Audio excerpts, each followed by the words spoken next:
So we're about a week off from Shakur Stevenson going out and absolutely demolishing or dominating, I would say, Teofimo Lopez at Madison Square Garden in New York, obviously.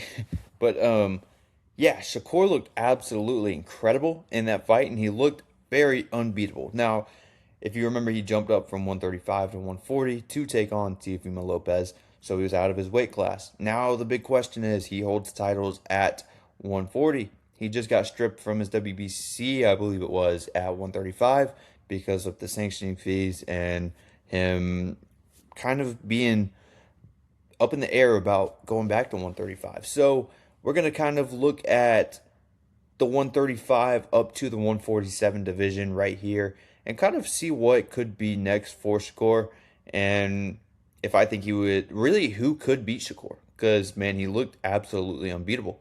And I've been saying this for a long time. I think Shakur is probably the closest to an unbeatable fighter as you could possibly get, and I've heard that on some. I've heard some pros say that. Heard some pros say that. Heard some very high ups in boxing say that. And this is something that I've been kind of banging the drums on for a while now. Like I just don't see anybody beating Shakur. So we're gonna, like I said, just jump through these rankings and kind of get my thoughts and opinions over some potential fights that he could kind of go and just kind of determine what route he would possibly go. So the first one is we're going to look at 135. That is Raymond Martaya. So Raymond Martaya coming off of a big win against Andy Cruz, where Martaya was the underdog. Andy Cruz has that technical style of fighting, more, just the typical Cuban type of boxing, and Raymond Martaya is more of just the I'll stand in the middle and trade with you, and he really showed levels in that fight. He really came out and proved a lot of people wrong and showed that he could go toe to toe with a guy like Andy Cruz, who yes, he's less experienced, and yeah, you don't have many fights under his belt, but he was at a spot in his career where you were kind of able to go for a title in only what 6 fights or 7 fights or 5 fights. It was something crazy. Like Andy Cruz, he got a title shot very quick. He jumped up the ranks very quick. Really rushed his career. But yeah, Raymond Martaya could be a potential Shakur fight. We've heard Shakur push for this one back when he was at 135, when he couldn't really get any fights, after he beat, was it before, it was either before, I think it was before he beat Zepeda and after he beat Zepeda. He was really pushing for the Martaya fight. It was after Martaya, did he? No, I don't think he won a title. But, that was just one of the names that were left there at 135 that would be pretty intriguing to the general public. And so I believe if Shakur does go back down to 135, Raymond Martaya is definitely an option. But then again, Raymond Martaya is kind of in a spot now where it's not that heavy of a 135 division. So you can really go out there and kind of pick whoever you want. And I think Raymond Martaya is going to be he'll be the favorite for most of those. Now, Gervonta Davis, don't see it happening. I mean, I don't think we see Gervonta back in the ring again. He has a lot of legal issues right now. I know he's back. He's locked up again. We don't really know what's going on with Gervonta, even though that is like the biggest fight that I've wanted to see for a long time, for years now. I really wanted to see Shakur and Gervonta. And yeah, Joe just doesn't look like we'll ever see that. William Zepeda already got beaten by Shakur. Shakur looked amazing in that fight as well. Andy Cruz, don't think Shakur goes that route. Shakur's going to be big fight hunting now. He's going to be going for the big fights. Andy Cruz coming off a loss, I just don't think that's the route that Shakur would go. Although I do think Andy Cruz and Shakur will be a very good fight. Or I think it would be a intriguing fight. Intriguing fight. I wouldn't say good fight. I think it could be a pretty entertaining fight. More entertaining than what a lot of people would think, but very intriguing fight. Now, Abdullah Mason. Abdullah Mason is a guy we've heard him and Shakur. I know at one point they were pretty close. It seemed like they were good friends for a little bit as Abdullah was climbing up the ranks. And then as Abdullah started to climb up the ranks even more, you started to hear him and Shakur kind of go back and forth at each other, kind of hinting at a fight in the future. Now, Abdullah Mason coming off his first world title win over Sam Noakes, which was a very good fight. Now, I just don't think Abdullah Mason's ready. I don't think he's quite ready for a guy like Shakur, although it would be a very fun fight. Abdullah, he has different styles to him. He can really fight at any style that he wants to, but he does get hit a lot. He gets hit a lot, and I think that counter from Shakur will be very lethal on Abdullah Mason. I think he's too young, too inexperienced. Eventually, it will be a good fight. I think right now it would be a good fight. I just don't think that Abdullah Mason should go that route right now. And also, speaking of what I said about Raymond Martaya, I think I would favor Abdullah Mason over Raymond Martaya, even though that's probably the biggest fight to make at the 135 division, 135-pound division right now. But yeah, Abdullah Mason is definitely one that I would kind of keep an eye on if Shakur does go back down to 135, although I don't think he is. That is very intriguing. Now, Floyd Schofield, we've seen this one scheduled already. Floyd Schofield kind of has trouble getting fights. He'll get fights and then he deals with some injuries. He deals with a lot of injuries. A lot of people say it's fake. I don't believe it's fake. Like, I do believe that there's actually something behind these injuries. And he had that scheduled fight with Shakur on one of the Riyadh season cards in Saudi, and it got canceled due to some crazy stuff. A lot of stuff went on behind the scenes there, but the Schofield camp still calling for that fight. They still think that they see something in Shakur that they can really go out there and beat.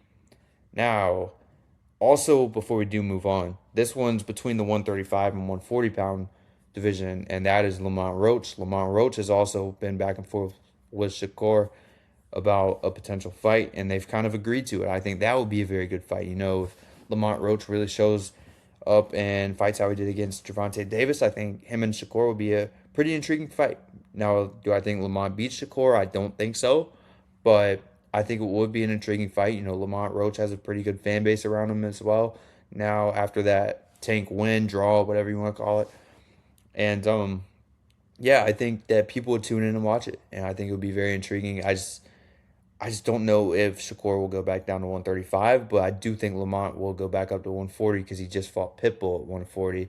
And a lot of people might critique that performance against Pitbull, but you got to remember that he broke his hand pretty early in that fight. So that's obviously something. You're fighting a pressure fighter like Pitbull Cruz, who, yeah, it's going to affect your performance. Now, Dalton Smith at 140. We're in the 140s now, by the way. Dalton Smith, don't see that happening. I think that would be pretty easy work for Shakur, just stylistically. I think Dalton Smith's a pretty good fighter. You saw him come off a big win against Gabriel Matias. I just don't think that this is a route that Dalton Smith and Shakur will go. I don't think it's a big enough draw for Shakur.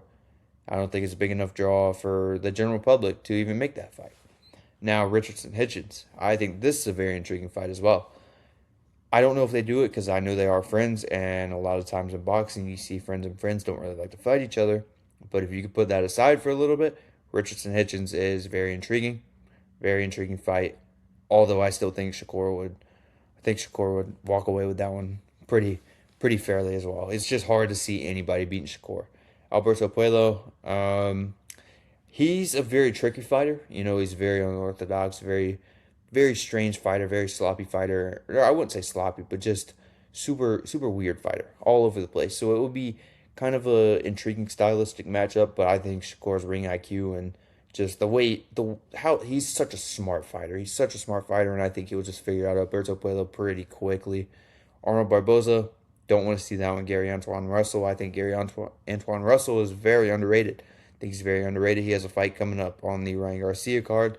That's a fight that I'd probably keep an eye on. I would probably keep an eye on that one if he does look good in his upcoming fight, because I think that's one that could potentially happen. Although I don't think Gary Antoine Russell is a massive draw, I do think it's a fight that maybe Shakur would settle for. And I know Gary Antoine Russell will probably do so as well. He's a guy who he's going to bring the pressure. He's nonstop. He has a crazy motor, crazy gas tank. So that would be very interesting to see how Shakur deals with him. Another one at 140 is Keyshawn Davis. He's just made his 140 debut look very good. Looked incredible, actually. That fight's just not going to happen. Him and Shakur are very good friends. It's just not going to happen. Now, Ernesto Mercado at 140. This is another guy who's been calling out Shakur for a few years now. Ever since he got signed with Matchroom, he's really been pushing for this Shakur fight. He thinks he could really handle Shakur. I just think Ernesto Mercado is a little bit too inexperienced as far as competition that he's faced so far. I think Shakur would kind of figure him out pretty quickly. And then also at 140, you got Frank Martin. I know him and Shakur also had a fight scheduled that was supposed to be F1 weekend in Vegas when Shakur fought Edwin De Los Santos, and the Frank Martin fight fell through, so it did end up being De Los Santos. I don't know if Frank Martin would revisit that. I don't know if Shakur would revisit that. But, Frank Martin coming off a big win. He has another fight scheduled with, I can't remember who he fights. I forgot who he fights, but he has a pretty solid fight coming up that's going to be very intriguing. And if he does win and he's back in that mix at 140, that's something intriguing because they've done it before. I wouldn't be shocked if they revisited it. Now, another one at 140, but I could also see being at 147 is Liam Perro. Liam Perro, I believe he recently fought at 147, but he could probably still fight at 140. He's a former 140-pound champion. He's he's not the most fan pleasing because he is kind of a boxer, but he can kind of do different things. He really made a name for himself when he went to Puerto Rico and beat Cipriano Matias in his hometown to win that title. And then went against Richardson Hitchens, didn't go so well for Perro, and I think that would just kind of be the same story with Shakur. I think Liam Perro's not quite at that level, although I do really like Liam Perro. If Richardson Hitchens made easy work out of it, I think that Shakur would probably make it look even worse. Now, the big one that I do want to talk about is 147, Conor Benn. So after Shakur did beat Tio, we saw Conor Benn jump in the ring. We saw him and Shakur go at it. We saw Shakur and Conor Benn on the Ariel Helwani podcast going at it. You know, this is kind of a dragged out thing. Wouldn't surprise me if Eddie Hearn tried to make this fight. Would not surprise me because Conor Benn, big name. Shakur, he's coming off, you got to take advantage of your highs. He's coming off a very big performance where a lot of people were tuning in. A lot of people would tune in to watch him and Conor Benn. I think Shakur walks away with that one pretty easy as well. But that's a very intriguing fight to the general fan base. Just because you have two different countries. You have the United States, and then you have Conor Benn's whole hometown, home country over there watching it in the UK. So that's very, very interesting there. Jack Catterall at 147. Also, Conor Benn is fighting Rolly, I believe. I believe that fight's going to be announced. Wouldn't shock me if the winner of Conor Benn and Rolly Romero probably took that Shakur Stevenson fight. Jack Catterall is another one at 147. Think that Shakur will make pretty easy work of that. I don't think Jack Catterall is incredible. I think he's okay, but I don't think he's incredible. Ryan Garcia also in that mix. You have Ryan Garcia at that 147 mix and Mario Barrios. Mario Barrios, I think, kind of leave him out of that. If Ryan Garcia shows up and actually puts on a very good performance against Mario Barrios coming up, Ryan Garcia could be a big name in the mix for Shakur. I think that's a big fight. Ryan Garcia might still visit that Haney fight if he does win. He could go after a guy like Brian Norman. I know he's called for Pitbull a few times, but it wouldn't surprise me if Ryan did go after Shakur. Ryan's mentioned Shakur before. Shakur's mentioned Ryan. I think that would be a very intriguing fight. I think a lot of people would tune into that one too, because I think a lot of the general public would be watching to see how does Shakur handle Ryan's speed? How does he handle that quick left hook? I think Shakur would break him down just like he did against Teofimo, but that's a very intriguing fight. Very intriguing fight, and that's one that I think is near the top of the list that people will probably want to see. Now, Devin Haney. This is the biggest one. Devin Haney and Shakur. So we go back to 135. At the 135-pound division, when the 135-pound division was very stacked. You had Keyshawn Davis coming up. You had Haney. You had Shakur there. You had Tank there. You had Frank Martin, who was kind of coming up the ranks there. You still had Tio sticking around that 135 to 140-pound division. And Devin Haney and Shakur was one of the big fights. Tank and Shakur was the other big fight. Shakur could probably make that 147 now. He filled in very well at 140. More well than what I thought he would, because I always thought he was a smaller 135-pounder because he seemed to make 135 pretty easily. But if he could take on Devin Haney at 147, or maybe they work out a catch weight, or maybe Haney goes back to 140, which I don't see. I think Haney's really liking that 147 weight. Although his last fight he did come in at 143, so maybe he does go back down to 140 and take on Shakur. That'd be very interesting as well. I think that's one of the better fights that you can make in the sport right now when you're talking about the lower weight classes. Very intriguing to me. Very intriguing. Two technicians going at it. And I think Haney will bring enough pressure to make it an entertaining fight. And that's one that a lot of us really want to see. A lot of the boxing community really wants to see. Brian Norman, Shakur, not going to happen. Brian Norman coming off a loss. That's just not really a draw. Outside of that, there's really nobody in the 130 or 147 division. So, yeah, that's kind of all that I have. where does Shakur go next? Let me know in the comments because I don't know. I don't know what he does. Lamont Roach, maybe. I don't know. I think Ryan Garcia is a sleeper. I think Ryan Garcia is a massive sleeper there. Wouldn't be surprised if it's Rolly or Conor Benn, whoever wins that fight, if that fight does happen. So those are probably my 3 or 4. Those are probably my 4 top ones. I don't think the Haney one's next.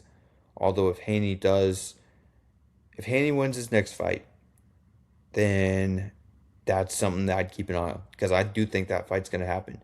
Devin Haney's not really one to back out of tough fights. I think Devin Haney is a guy who will take the tough fights. And I think Shakur's a guy who's looking for the big fights. He's looking for the tough fights. He's been looking for them for years.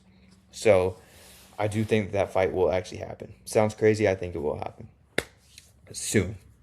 Soon. I'll say soon. Probably, if I had to make a rough estimate, I'd say early next year, late this year. I wouldn't be shocked if it happened.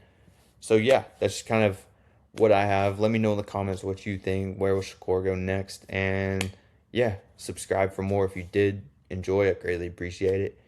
And I'll catch you guys on the next one. Peace.